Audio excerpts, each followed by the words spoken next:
Hello friends, myself Patel Rumi, Ashwamegh Vidyalaya, ધોરણ 8, વિષય વિજ્ઞાન, પ્રકરણ નંબર 13 ધ્વનિ. મિત્રો, આપણે આગલા વિડિયો લેક્ચરમાં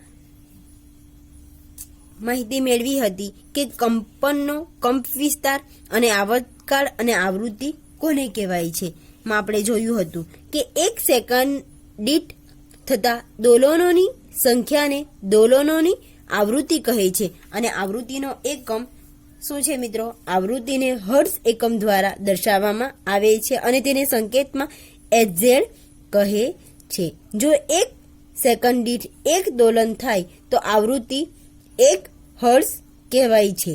ત્યારબાદ મિત્રો આપણે જોયું હતું કે કંપ વિસ્તાર કોને કહેવાય એ પણ જોયું હતું. તો મિત્રો, આજના વિડીયો લેક્ચરમાં આપણે પ્રબળતા અને પીચ એટલે કે ત્રિણાપણું કોને કહેવાય છે તેના વિશે માહિતી મેળવીએ. કે એક ધાતુનો ગ્લાસ અને એક ટેબલ સ્પૂન લો એટલે કે ચમચી લો અને ચમચાને ધીમેથી ધાતુના ગ્લાસની ધાર પર અથડાવો. મિત્રો, આપણને આકૃતિમાં દર્શાવ્યું છે કે એક ગ્લાસ લેવાનો છે અને એક ટેબલ સ્પૂન એટલે કે ચમચી લેવાની છે અને ચમચાને ધીમેથી શું કરવાનું છે? ગ્લાસની ધાર પર અથડાવવાનું છે. ત્યારબાદ કહ્યું છે આપણને કે હવે તેમાં ઉત્પન્ન થતો ધ્વનિ સાંભળો અને આપણને જે અવાજ સંભળાય છે આપણે અવાજ સાંભળવાનો છે. ત્યારબાદ ચમચા વડે ધાતુના ગ્લાસ પર તીવ્ર પ્રહાર કરો. તીવ્ર એટલે કે ખૂબ જ જોરથી પ્રહાર કરવાનું છે અને ઉત્પન્ન થતો ધ્વનિ ફરીથી સાંભળવાનું છે. જ્યારે ગ્લાસ પર તીવ્ર પ્રહાર થયો ત્યારે શું ધ્વનિ મોટો સંભળાય છે? કે જ્યારે મિત્રો આપણે તીવ્ર પ્રહાર થયો હોય ત્યારે આપણને એ જો અવાજ છે કેવો સંભળાય છે? ખૂબ જ મોટો સંભળાય છે. હવા ગ્લાસની ધારને સ્પર્શ તે રીતે એક થર્મોકોલનો નાનો દડો લટકાવો, જે મિત્રો આપણે આકૃતિમાં જોઈ જ ગયા છે, અને ગ્લાસ પર પ્રહાર કરી તેને કંપિત કરો. દડો કેટલો દૂર સ્થાનાંતરિત થાય છે તે જુઓ અને દડાનું સ્થાનાંતર તે ગ્લાસના કંપનના કંપ વિસ્તારનું માપ છે. હવે ગ્લાસ પર ધીમેથી પ્રહાર કરો અને પછી થોડા જોરથી પ્રહાર કરો. તો આ બંને વચ્ચેના કિસ્સામાં કંપનના કંપ વિસ્તારની સરખામણી કરો. કયા કિસ્સામાં કંપ વિસ્તાર વધારે થાય છે, મોટો થાય છે તે આપણે મિત્રો અનુમાન કરવાનું છે. કે મિત્રો આપણને કહ્યું છે અહીંયા કે ધ્વનિની પ્રબળતા ધ્વનિ ઉત્પન્ન કરતા કંપનના કંપ વિસ્તારના વર્ગના સમપ્રમાણમાં હોય છે. મિત્રો અહીંયા યાદ રાખવાનું છે કે ધ્વનિની પ્રબળતા ધ્વનિ ઉત્પન્ન કરતા કંપનના કંપ વિસ્તારના વર્ગના સમપ્રમાણમાં હોય છે. ઉદાહરણ તરીકે, જો કંપ વિસ્તાર બમણો કરવામાં આવે તો એની પ્રબળતા કેટલા ગણી કરવામાં આવે છે? 4 ગણી બને છે. અને પ્રબળતા હંમેશા શેમાં મપાય છે? ડેસિબલ એટલે કે એની સંજ્ઞા સ્મોલ ડી અને બી એકમમાં દર્શાવવામાં આવે છે, જે નીચેના કોષ્ટકમાં જુદા જુદા ઉદ્ગમોમાંથી આવતા ધ્વનિની પ્રબળતાનો ખ્યાલ આપે છે. કે સામાન્ય શ્વાસ, કે મિત્રો આપણે જે મનુષ્ય છે સામાન્ય શ્વાસ લઈએ છે કેટલા ડેસિબલમાં મપાય છે? તો એ 10 ડેસિબલમાં મપાય છે. જ્યારે મંદ ગુપશુપ 5મી સુધીમાં 30 ડેસિબલમાં મપાય છે અને આપણે જે સામાન્ય વાતચીત કરીએ છીએ એ કેટલા ડેસિબલમાં મપાય છે? તો 60 ડેસિબલમાં મપાય છે. ત્યારબાદ છે કે વ્યસ્ત ટ્રાફિક, જે આપણે ખૂબ જ ટ્રાફિક આજકાલ જોઈ રહ્યા છે. ટ્રાફિકનું જે પ્રબળતા છે કેટલા ડેસિબલમાં મપાય છે? તો 70 ડેસિબલ. અને સરેરાશ ફેક્ટરી, કે અત્યારે હાલ ફેક્ટરીઓમાંથી ખૂબ જ વધારે પ્રમાણમાં અવાજ એટલે કે ધ્વનિ ઉત્પન્ન થાય છે, તો એ કેટલા ડેસિબલનો હોય છે?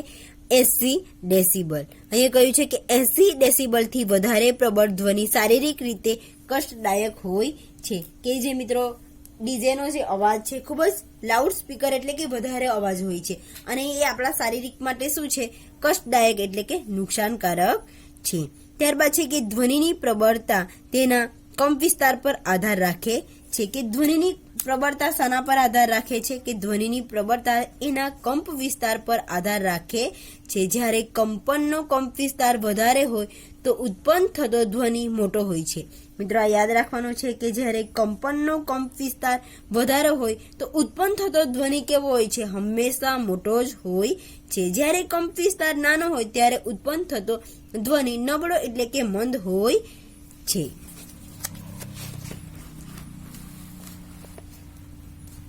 ત્યારબાદ છે કે કોઈ બાળકના ધ્વનિની સરખામણીમાં પુખ્ત વ્યક્તિના ધ્વનિ સાથે કરો, કે કોઈક નાનું બાળક અને કોઈક પુખ્ત વ્યક્તિ છે તો બંનેના અવાજની સરખામણી શેના સાથે કરવાની છે? ધ્વનિ સાથે કરવાની છે.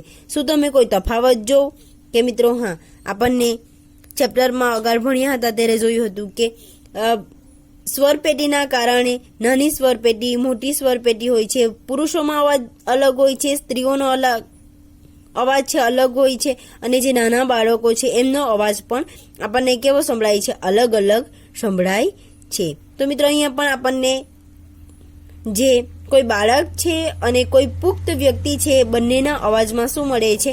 તફાવત મળે છે.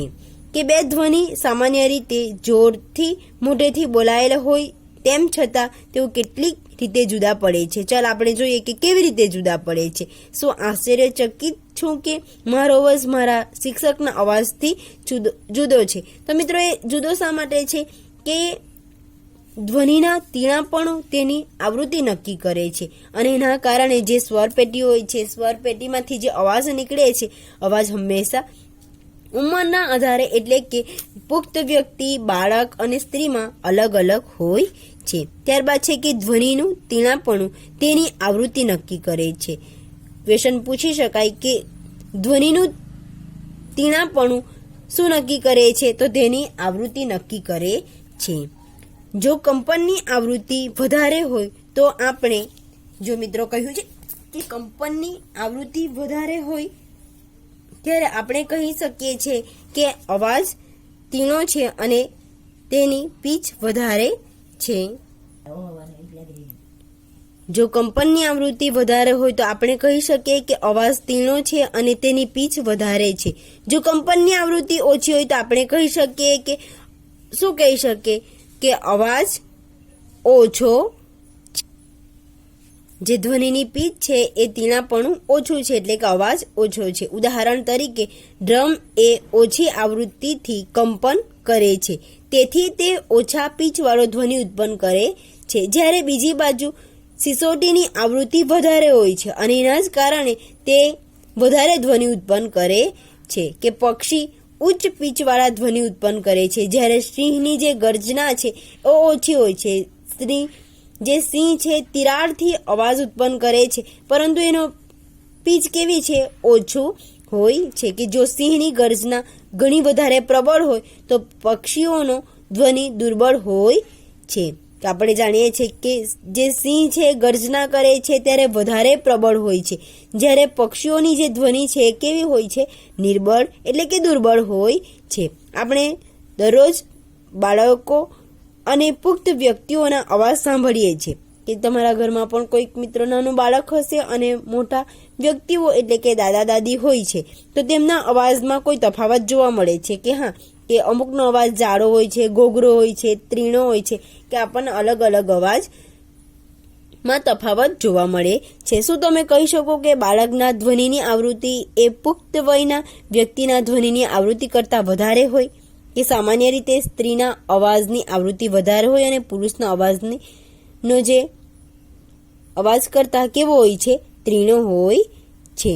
કે સામાન્ય રીતે સ્ત્રીના અવાજની આવૃત્તિ વધારે હોય છે, કારણ કે એ જે સ્ત્રી છે સ્ત્રીના અવાજ ત્રીણો હોય છે અને એના કારણે એની જે આવૃત્તિ છે વધારે હોય છે. જ્યારે સામાન્ય રીતે પુરુષનો જે અવાજ છે એ અવાજ શું હોય છે? જે પુરુષનો જે અવાજ હોય છે એ અવાજ ત્રીણો હોય છે. કે સ્ત્રીનો અવાજ છે એની આવૃત્તિ વધારે હોય છે અને પુરુષનો અવાજ કરતાં કેવો હોય છે? ત્રીણો હોય છે. જ્યારે પુરુષનો અવાજ કેવો હોય છે? ઘોઘરો હોય છે, જાડો હોય છે. Thank you.